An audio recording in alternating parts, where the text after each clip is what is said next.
Right now, a pivotal day in a massive social media trial. Meta CEO Mark Zuckerberg taking the stand in a California courtroom as the company faces accusations it made Facebook and Instagram deliberately addictive for teens.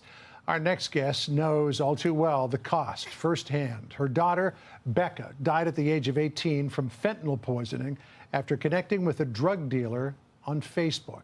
She later joined other grieving parents to confront Zuckerberg at a congressional hearing. That was back in 2024. Deb Schmill is a founding member of the Parents for Safe Online Spaces, and she joins us now live outside the courtroom. Deb, thanks so much for being with us. And again, our hearts go out to you. I just can't imagine what it's like to lose a child like that. Thank you. So let me just preface this for folks at home by saying that your daughter, Becca, had a long downward spiral with social media. My understanding is that she was raped by a boy that she met in a group chat. She was later bullied on Snapchat. She turned to drugs to try to ease the pain somehow. And then it culminated back in 2020 when she purchased fentanyl-laced cocaine from somebody that she met on Facebook, which ultimately led to the tragedy of her death. So Yes. what? A grieving mother faces the empire she blamed for her daughter's death. In a courtroom where algorithms are on trial, Mark Zuckerberg takes a stand. This isn't just about tech. It's about accountability, addiction, and a life lost. What's in your mind as Mark Zuckerberg takes the stand today? Well, it's, a historic moment. It's time for this man to actually face the music. He's gone for too long without any accountability. And my daughter is not such an unusual case. I mean, she's maybe a little unusual because so many different things happen to her online.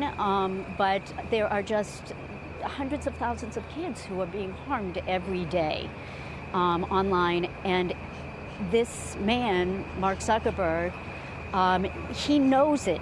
He's known it. He purposely has his product designed to addict children.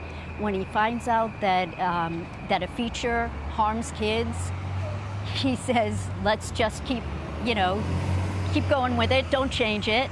He could change everything in an instant and be protecting his users, but he chooses not to, and it just can't continue.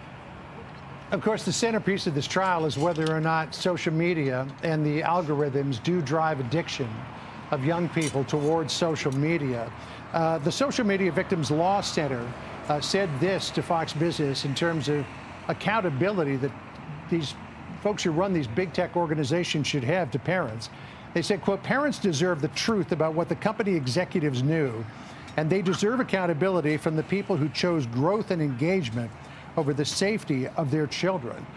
Do you say that Becca's entire behavior changed as soon as she got her hands on a smartphone?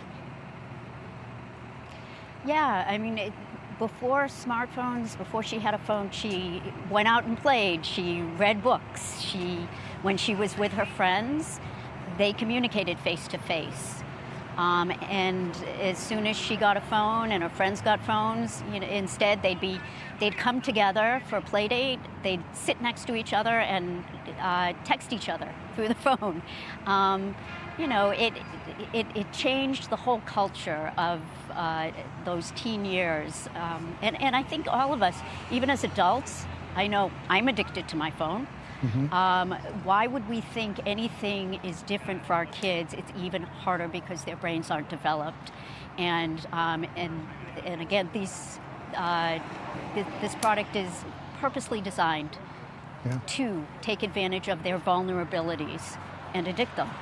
There's a fabulous book written by a fellow named Jonathan Haidt called The Anxious Generation, which talks about how social media and smartphones are rewiring the brains of our children. We mentioned that you were at that Mark Zuckerberg hearing back in 2024, where in part he said this to parents. Listen to this.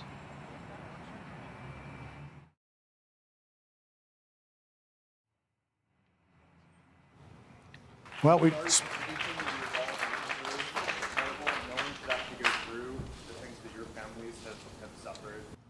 Tough, difficult to hear, but he said, "I'm sorry for everything you've all gone through. It's terrible. No one should have to go through the things that your families have suffered." But the use of social media has only exploded since then. So, I mean, you know, a lot of people might think that his words ring pretty hollow.